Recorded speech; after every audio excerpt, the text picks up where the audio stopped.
Mr. Castaldo, there is a great concern of the Parliament about the situation in Kenya, and there is a great frustration there about the results of the election. What do you think the Parliament can do to help to stabilize the situation and not allow it to grow into a serious conflict? Today we will have a very important debate on the situation of Kenya. We are totally concerned because we observed that after the decision, the very important decision of the Supreme Court to cancel the elections and to have again the new elections, unfortunately the violence is rising up.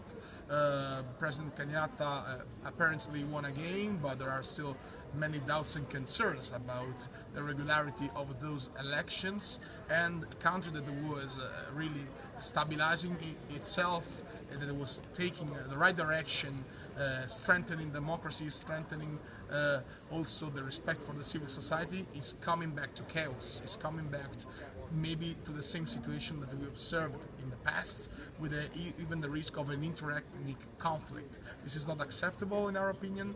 This is not acceptable to read from the reports of the NGO that there are violence against the civilians, violence against those citizens that are challenging the government and just expressing their disappointment and expressing their criticism towards not just the elections but in general the choices of the government.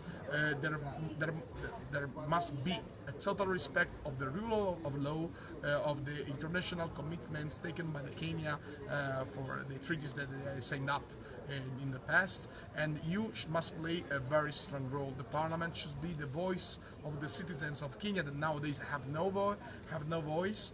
We must be the defender of democracy, and we must ask to the government to fulfill all its commitment under the international humanitarian law, under the respect of rule of law. If they are not capable to do that, and if somebody is seduced by the risk to have a more authoritarian approach, this is something that this Parliament will not tolerate, and we call for the High Representative to take all the necessary steps, and here included some pressure from the commercial, economic and political point of view to ensure that Kenya will not fall again into the risk of civil war, inter-ethnic war. This is not in our interest. Africa must have stability, but also democracy and growth, and this is not, unfortunately, what we are observing nowadays in Kenya.